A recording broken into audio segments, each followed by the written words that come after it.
Hello friends, we're here with Clover at Big Bone Lick State Historic Site. We've talked all about prehistoric gathering spots, big bones, and why they all have shown up here.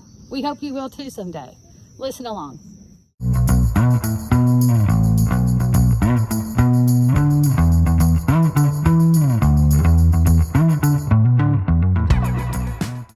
So, Claire, thanks so much for letting us come to Big Bone Lick and talk to you about all of the history here, prehistoric history, current history. You all are making history even now, I think. Yeah. So it's lovely to be out here with you. Tell us a little bit about who's joining us today for the podcast. So in the background here we have the Big Bone Bison herd. We have 7 members in our herd currently, and that's based on the acreage that we have for their available grazing. So we have bison here at Big Bone to serve as the living link to our Ice Age ancestors. We don't have modern day mammoths, we don't have modern day giant ground sloths, but we still have bison roaming around, so they connect us back to the Ice Age. That makes sense. Bison also were recently designated as our national mammal, so they hold the same status as the bald eagle when it comes to representing the United States. And that's because of their near extinction experience that they had in the late 1800s and early 1900s. And with the recovery of the animal, the strength and resilience of the animal, they've become a symbol for the U.S. That is so interesting. Yeah. And when did that happen, you said? It was during Barack Obama's presidency. Okay. The exact year escapes me, That's but okay. yeah. That is so cool. Yeah. And you all have just gotten a recent designation, I think, as well. So absolutely. share a little bit about that with us. Back in the fall of 2024, we just celebrated it back in May. Back in the fall of 24, we were designated as a National Historic Landmark, which is the highest federal recognition that a site can receive, and that's based off of its usually either architectural, historical, or connections to like indigenous history and involvement. So here at Big Bone, because of the Ice Age and the hunting that took place here with our megafauna, we were added to that list, that register. So we're now one of only, I believe it's 13 sites in the entire U.S. that hold both a National Historic Landmark and a National Natural Landmark designation. That is so That's cool. a big deal. Absolutely, yeah, we're very excited. So tell us a little bit about the National Natural Sure. designation as well. Yeah, that designation we received back in the early 2000s, around 2008. And that first designation was from our natural salt springs. So if we could time travel all the way back to the Ordovician time period, which is roughly 450 million years ago, the continents would have been arranged differently. We actually would have been just below the equator in the southern hemisphere. That's fascinating. Covered by Yeah. a shallow sea. And so then if you fast forward a little bit beyond that, you have the forming of the Ordovician rock layer, which is our bedrock here in Cincinnati in northern Kentucky. And as groundwater is pushed through that rock layer, it reaches the surface and forms like a brackish, salty spring. And so the animals during the Ice Age were attracted to those springs due to their need for salt. And so the natural landmark connects to our salt springs due to their interactions with the animals. And there must be very few of those if the double designation only has 13 in the nation. Mm-hmm. Yes. That's really interesting. So this was kind of a prehistoric gathering place, if you will, and it still is. Absolutely. Because the salt spring still exists. Exactly. They're not as large as they would have been during the Ice Age, or really even when early Europeans were reaching the site. Some of the early accounts of the valley by Europeans estimated the springs covered around 15 acres, Wow. whereas today they're more just small pockets. They come up, they form a nice puddle. Sometimes they're more like a well shape. It really just depends on the spring itself. And a lot of that is thought to be because of the damming the Ohio River. We're not having the flooding that used to come through and clear out sediments. So we essentially think they're clogged. They can also be controlled by a small fault line that runs through Cincinnati, shifts in that fault line, but they are not as big as they used to be.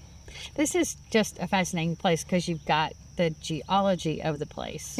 You've got the, natural elements of the animals that have interacted for years. And then there's also, like, humans have been fascinated. So you've got some anthropology there too. Absolutely. Mixed with your paleontology. Paleontology. What is, like, how did people discover that this was here? Absolutely. What's the history there? So often when we think of first discovery, we often, attribute that to the first Europeans that discovered it. Of course, right. You have to remember, here at Big Bone, indigenous people have been visiting this site for the last at least 10,000 years. And there's a lot of recent discoveries and studies coming out that we believe people entered what is now the U.S. much earlier than we currently thought. Right. So the earliest people to ever enter North America, the Paleo-Indian, they would have come into Kentucky around 10 to 15,000 years ago. So we have hosted indigenous people for thousands of years. So you could say Big Bone was first discovered way back then during the Pleistocene as they followed the animals here to hunt them. That's what I was fixing to ask. What made it discoverable? It was the following of the animals. Exactly, right. These animals needed the salt from our salt springs, right? When you're an herbivore, you're not getting salt from your diet, so you have to find it elsewhere. So they'd come to our salt springs to lick the water or lick the mud, and that's where the second part of our name comes from, Big Bone Lick. Lick is another name for a spring. And so, right, your Walmart essentially on four legs is walking by, and so they're following these animals here where they would congregate at the springs, and then they would, hunt and process them on site, leaving their bones behind. So you could say first discovery of the site itself. Then, if you look at it in the terms of more of paleontology, discovery of the bones, that would be 1739 with Baron Charles de Longueuil was sent south to claim lands for France on a military expedition, and it's then they stumbled upon what they described as mires of a wrecked ship. There were bones all over the surface to the point where it looked like a shipwreck. They were poking out of the mud, all over the surface. So that's a fun visual first to think about. But you could say the site in a paleontological sense was first discovered in 1739. And they thought it was a wrecked ship because the rib cages looked like the ribs of a ship? Well, they more compared the site. The site of all of these bones sticking out of the ground looked like the mires of a wrecked ship. Yeah. Yeah. Because I was like, how is that? Okay. I got you. Yeah. So this area was very resourceful. Absolutely. They, indigenous people would use every part of the animal, especially that they could. It would provide everything they needed from, of course, food. They can use hides for clothing and shelter. They can use bones to knot points for other camp things. But the majority of the times, the bones are what were left behind. And so then they were preserved over time, likely by Big Bone Creek, the flooding and covering of bones. But the animals had everything they needed, and then the people would have had everything they needed from the animals. Yeah. And we were reading something about Thomas Jefferson just becoming fascinated with the discoveries here. So tell us a little bit about that. Sure. So there was a lot of kind of famous historical figures that were interested in Big Bone Lick. You think of people like Benjamin Franklin, George Washington, Daniel Boone. But Thomas Jefferson was really the big push. Thomas Jefferson, when he was hearing about these bones and things being discovered at Big Bone, he wanted his own collection. And he wanted that because he wanted to prove to Europe and the Old World that the New World had things that could rival, right? Think of, your Greek architecture and all the historic ruins that are throughout Europe and the history throughout Europe. They thought that the New World, right, could never rival that of Europe. So as these bones were being discovered from, massive animals that at that time they didn't know what they were, Thomas Jefferson thought that, this is the chance to prove that the New World can stand up. Fascinating. So he sent several people here to collect bones for him. He did not always receive them, unfortunately. The first historic figure you'd think of would be Meriwether Lewis of the famed Lewis and Clark. He would have come here in 1803 with Dr. William Goforth out of Cincinnati. They had some bones from Dr. Goforth's collection that they sent to Jefferson, and then those bones actually sank in the Mississippi in a shipping accident, and they were never recovered. And so then afterwards, Lewis and Clark go on their grand expedition. They come back, and Jefferson's like, hey, I'd really still like some bones. So he sends William Clark and his brother George Rogers Clark here in September of 1807. And it's that dig was the first funded and organized excavation for bones in the U.S. And that's what makes Big Bone like the birthplace of American vertebrate paleontology. And that really all comes from that drive from Jefferson wanting, to see, well, what are these bones? What could they have belonged to? And what happened at this site?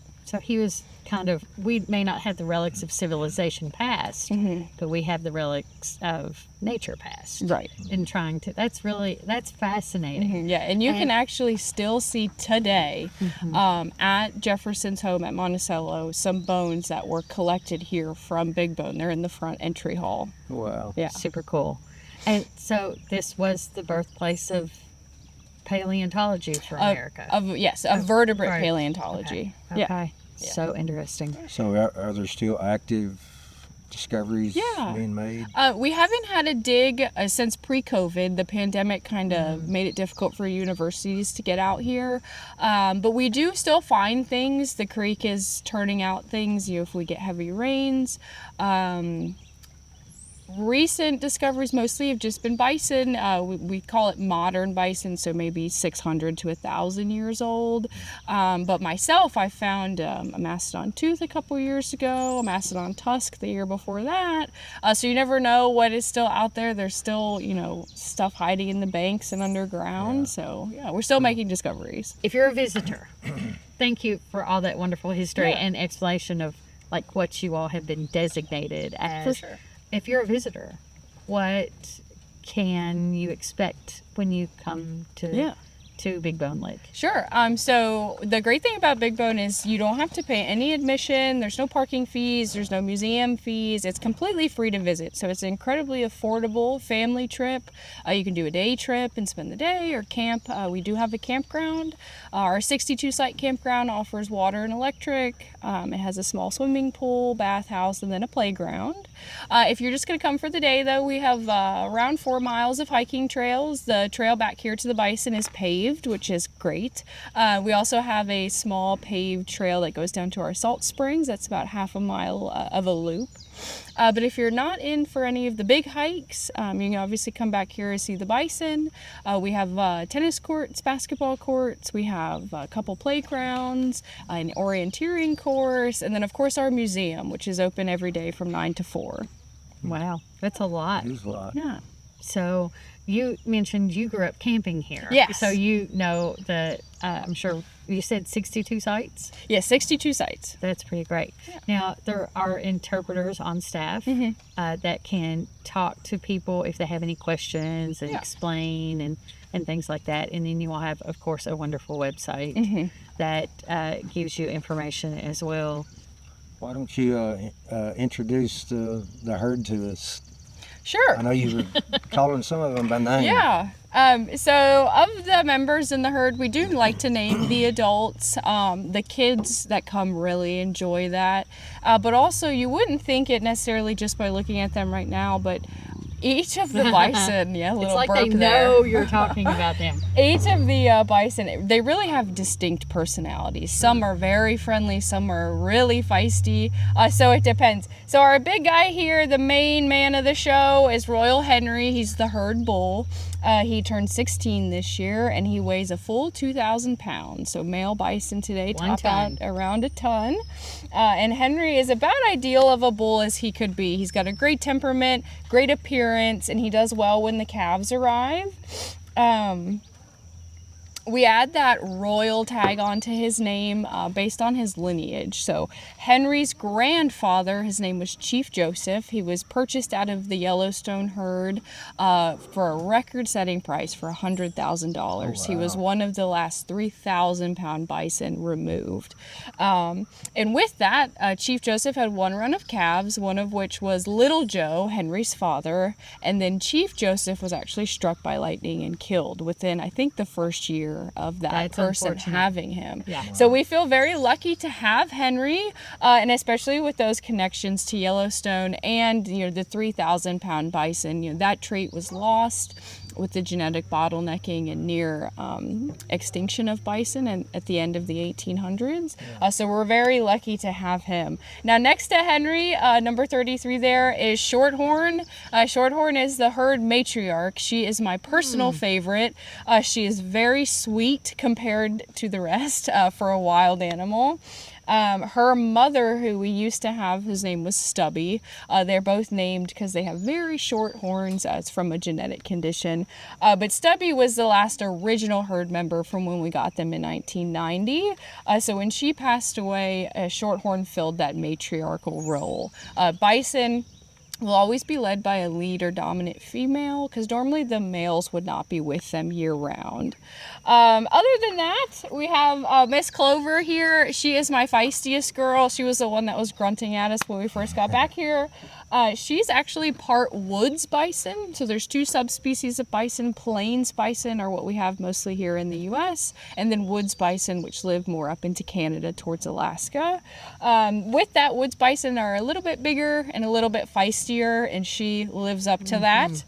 And then on the end there, we have Henrietta. Henrietta came to us from Salado Wildlife Center out of Frankfurt, and she was originally named during Barack Obama's presidency, and her name was Joe Bison. So when she came here, we gave her a more effeminate name, and that's her. Now next to her is her calf Loki. He was born last year on 6/29. And then Clover's calf from last year right there, number 6, that's Miss Polly, who we named after our caretaker that passed away, Paul Simpson. And so they're all almost a year.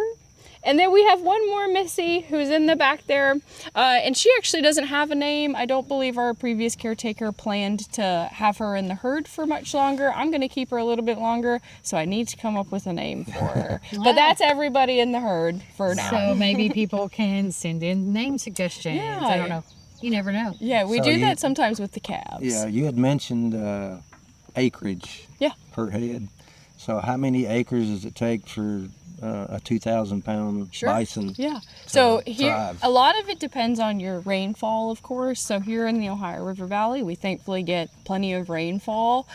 So for an individual bison, they need roughly 2 to 3 acres for grazing. If it's a cow and calf combo, they need sometimes up to 5 acres. So our entire facility is a little over 26 acres, and around 22 of that is grazable. And so that's why we only keep around 7 to 10 permanent members at a time, and that also allows us to have calves every year. We usually have between 1 and 3 calves every year. And you mentioned you're expecting one now. Yes, So- I'm hoping for 3. I've got 3 ladies that appear to be pregnant. We do not pregnancy check them any longer during their vet visits. It's too much stress on them, and it's hard to tell at that time of the year anyways. So we like to wait. So hoping for 3, hopefully 3 females, because I can keep females a little bit longer. They're usually born between the end of April and June, so hopefully by the end of this month we'll have at least one that shows up. So what else would you want listeners to make sure they know? Absolutely. So I think I would dare to say the number one thing we hear from guests when they come, especially if they're local, is, well, I've lived here 10 years and I've never been here. Or, oh, I went there when I was a kid. I haven't been here in over 15 years. A lot with the local community, we have such a gem right here in our backyard. Not only is, the park is beautiful and we have the bison, but also the historical significance. Evolution and extinction as we know it gets a lot of its roots from the bones found here at Big Bone. When Thomas Jefferson was collecting bones, we did not know animals could go extinct. We didn't know that was a thing that could happen. So we have this world-renowned and world-significant, globally significant park here in northern Kentucky. So I think my biggest note would be, make sure you get out and explore things in your backyard. We get visitors from all over the country, all over the world, but, a lot of our local community, it's just Big Bone. Well, come back and see. We've got some great new additions, like our new shade barn back here, our observation deck. We have a new building coming, and that's all to help further promote the significance of the site, get some guests out here. So if you haven't been in a while, or if you've heard of Big Bone and you've never been, come on out and check it out. It is true that we take for granted what's in our own backyard, and it's been great fun for us to go to so many state parks again this year. We've actually been to every single one. Oh, amazing. We're huge state park fans. Love it. But it's always good to go again. We've had the best time going again. Now, what are some other things in the area? You all are just a few miles from several things, I believe. Sure. So the closest attraction to us would be the Rabbit Hash General Store in the town of Rabbit Hash. It's only 9 miles from the entrance of the park. Rabbit Hash is a great little quirky river town. Today it consists of about 3 or 4 buildings, but it's right on the river. The 1800s General Store has old-timey sodas in the bottles, but they also have a lot of modern new snacks and souvenirs. And then the coolest thing about Rabbit Hash is the mayor is a dog, which is so fun. We love that. So definitely check out Rabbit Hash if you're going to be coming down here to Big Bone. Our next recommendation would be the Cincinnati Museum Center. We're only about 35 minutes or so from the Museum Center. It's a great facility, covers Cincinnati history, dinosaurs, Ornithovision. It's got a great newly renovated Ice Age exhibit, which features Big Bone towards the end of the exhibit. So if you haven't seen that, definitely check it out. They've got NASA exhibits, everything. It's great for the kids. So we definitely check those out. And then there's loads of other museums in Cincinnati, the Art Museum, the Freedom Center, all kinds. So you can really make Big Bone your home base, explore the park for a day or two, and then branch out and see what else the community holds. Yeah, and there's plenty of places for people to stay. Absolutely, yeah. Close. And you'll have a nice camping facility if people want to make that their hub. Absolutely, yes. So, okay. Well, thank you so much. Oh, my pleasure. Thanks for having me. For letting us dine with the dinosaurs, is what I started to say. No, dine with the bison this morning. It's been a lot of fun.